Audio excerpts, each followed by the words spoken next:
हमारे साथ मौजूद है मौलाना अब्दुल हबीब अतारी साहब, दावत इस्लामी के तर्जमान भी है। बहुत बहुत शुक्रिया मौलाना प्रोग्राम में वक्त देने का। पहले तो मैं चाहूँगा कि आपको इस पे ज़रूर अप्रिशिएट किया जाए कि दावत इस्लामी ने पूरे मुल्क के अंदर जो ब्लड कैंप्स लगाए, ब्लड इकट्ठा किया थैलेसीमिया के मरीज़ों के लिए, मौलाना इलियास कादरी साहब की हदायत पर खासा उसको अप्रिशिएट भी किया जा रहा है। एक अच्छी काविश है। अब तक कितना ब्लड बैंक्स में आप जो है वो खून के एहतियात जमा कर चुके हैं? अल्हम्दुलिल्लाह रब्बिल आलमीन वस्सलातु वस्सलामु अला सय्यिदिल मुरसलीन अम्मा बाद फ़अऊज़ु बिल्लाहि मिनश शैतानिर रजीम बिस्मिल्लाहिर रहमानिर रहीम अस्सलातु वस्सलामु अलैका या रसूलल्लाह व अला आलिका व अस्हाबिका या हबीबल्लाह। नसरुल्लाह मलिक साहब, अस्सलामु अलैकुम व रहमतुल्लाहि व बरकातुहू। आपका बहुत शुक्रिया, आपने हमें मौका दिया, एप्रिशिएट किया।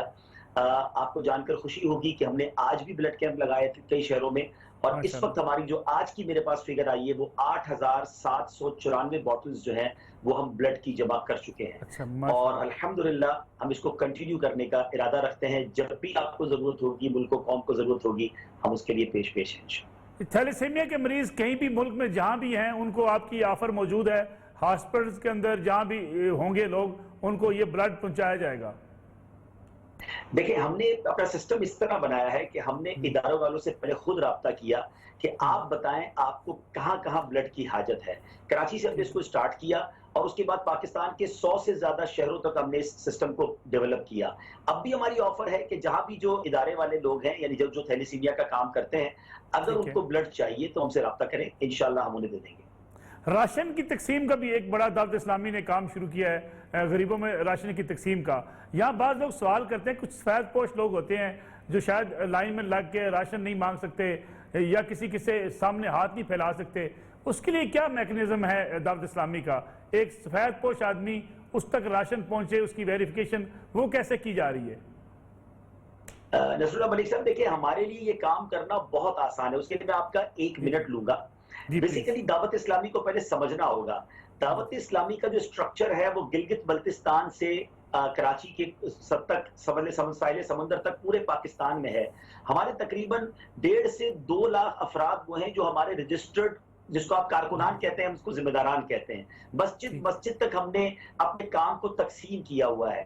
पाकिस्तान को हमने 6 रीजन में, और उस 6 रीजन के नीचे हमने तकरीबन 250 काबिनात में तकसीम किया है। तो हमारे लिए बहुत आसान है, क्योंकि जो आप खुद समझते हैं, आप भी एक मोहल्ले में रहते होंगे और आपको बड़े अच्छा पता है कि आपके मोहल्ले में कौन जरूरतमंद लोग हैं।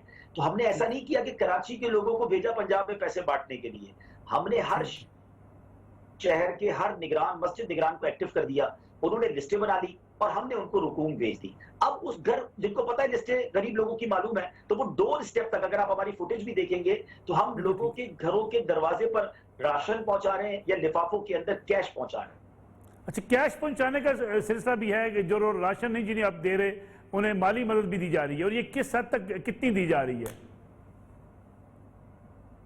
देखिए, अगर आप, हमारा तो इस वक्त जो टारगेट है वो 2600,000 यानी 26 लाख खानदानों की मदद करना, ये दावत इस्लामी ने अपना इनिशियल टारगेट किया है, और 1.25 लाख से ज्यादा घरानों तक हम पहुंच चुके हैं और डेली बेसिस पर हम ये काम कर रहे हैं।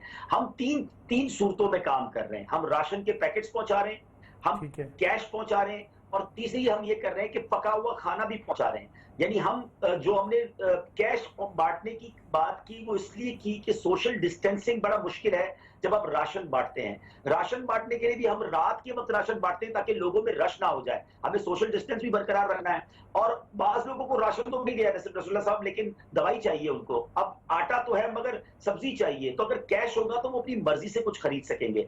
और हमने इसकी एक और कैटेगरी बनाई है कि जो आले रसूल हैं, सैयद साहिबान हैं, उनके दरवाजे तक, उनकी दहलीज तक भी जाकर हमारे लोग रकम पहुंचा रहे हैं, जो ज़कात नहीं है, जो नफली सदकात हैं। अच्छा, कुछ इस किस्म की खबरें भी हैं कि मदनी काफिलों को सफर से रोका गया, जैसा कि आप जो रिलीफ का काम कर रहे हैं, आपके जो लोग इस वक्त फील्ड के अंदर मौजूद हैं, मसाजिद के अंदर मौजूद हैं, उनको भी कई ऐसी शिकायत मौजूद है इंतजामिया की तरफ से कि उन्हें रोका गया हो या तंग किया गया हो? नहीं, देखिए, दावत इस्लामी हमेशा जो कानून है, जो वो तमाम कवानीन जो शरीयत के मुताबिक है, उसके ऊपर फौरी अमल करती सकती है। जैसे ही लॉकडाउन का ऐलान हुआ, हमने अपने इज्तिमा खत्म कर दिए, हमने अपने मदनी काफिले वापस बुला लिए, हमने अपने स्कूल और मदरसे बंद कर दिए। हालांकि आप जानते हैं शबे महराज और शबे बारात ये बहुत बड़े बड़े इज्तिमा दावत इस्लामी पूरे पाकिस्तान बल्कि सारी दुनिया में करती थी, हमने वो फौरी तौर पर बंद किए क्योंकि हम भी नहीं चाहते ये वबा फैले। तो ऐसी कोई रुकावट नहीं है, गवर्नमेंट के लोग हमसे ताउन कर रहे हैं और हमारे लोग सोशल डिस्टेंसिंग के साथ ये काम कर रहे हैं। अतारी साहब, एक सवाल मैं अक्सर करता हूं, जो तंजीमें काम कर रही हैं, मुखिया हज़रात भी, अवाम की तरफ से खासतौर पर जो मुखिया हज़रात हैं उनकी तरफ से रिस्पांस कैसा है जो फंड्स कलेक्शन आप कर रहे हैं उसमें? देखिए अल्हम्दुलिल्लाह हमारे पास चूंकि अपना चैनल है, अपनी सोशल मीडिया टीम है और पहले से लाखों करोड़ों लोगों की फॉलोइंग है, तो हमने अल्हम्दुलिल्लाह जब अपील की, अभी तो ये झलक है, ये जो 8,700 या 8,800 हमने खून की बोतलें दी हैं, आप यकीन करें कि अगर आपको 8 लाख बोतल चाहिए ना, तो मैं तर्जुमाने दावत इस्लामी की हैसियत से ये ऑफर कर सकता हूं कि दावत इस्लामी के पास ये स्ट्रेंथ है कि हम 8 लाख खून की बोतलें दे सकते हैं। क्योंकि अभी तो हमने अपनी इस्लामी बहनों को रोका हुआ है, वो हमें कह रही है, लेडीज कह रही है कि हमें भी बाहर निकलना है। और आप माशाल्लाह पढ़े लिखे आदमी, आप जानते हैं कि इन दिनों में ब्लड देना और कोरोना वायरस के तमाम चीजों से बचना ये बड़ा चैलेंज है। तो बहुत ज्यादा प्रिकॉशंस के साथ हम ये काम कर रहे हैं, जिसको कहते हैं डर के संभल के, क्योंकि जितनी जरूरत है उतना देना है, वरना ब्लड जाया हो जाता है। अब आते हैं डोनेशन की तरफ। तो डोनेशन में भी ये जरूर है कि असल में हाजत इतने लोगों को है कि मिसाल के तौर पे हमारे पास अगर करोड़ों रुपए आ भी गए तो वो हजारों खानदान के लिए काफी होंगे ना। इस वक्त तो पाकिस्तान में लाखों खानदान मुंतजिर हैं, तो एक दावत इस्लामी के बस का रोग नहीं है। हम सबको, जितने आपके नाज़रीन हैं, मैं उनसे भी गुजारिश करूंगा कि अपने पड़ोसियों को, अपने आसपास के लोगों की तवज्जो करें, आज एक दूसरे का हाथ पकड़ लें, इंशाल्लाह सब मिलकर इस मुसीबत से निकलेंगे इंशाल्लाह। मौलाना, एक मैं आपसे भी डिस्कस करना चाहूँगा, कराची के हमारे एक व्यूअर हैं, उन्होंने एक तजवीज़ पेश की है, आपकी राय भी इस पर चाहूँगा। जान मोहम्मद है कराची से, वो मुझे कई रोज़ से एक तजवीज़ भेज रहे हैं कि मसाजिद जो हैं वो बंद हैं, बैंक्स खुले हैं, मीडिया हाउसेस खुले हैं, ताज़ा दुकानें खोलने की बात कर रहे हैं। अगर मसाजिद के अंदर भी एक ऐसा मैकेनिज्म उन्होंने बना के भेजा है मुझे कि मसाजिद में नमाज पढ़ने की, अगर फॉर एग्जांपल 500 सफ़ों की एक मस्जिद है तो उसमें इस तरतीब से लोग खड़े कर लिए जाएं कि 2 एक साथ में हों, फिर 3 एक साथ में हों, इस लिहाज से 182 अफराद नमाज पढ़ सकते हैं। मसाजिद बंद करने की बजाय वहाँ सैनिटाइज़र लगा के लोग आ जाएं, मास्क पहन के आ जाएं, घर से वुजू करके आ जाएं।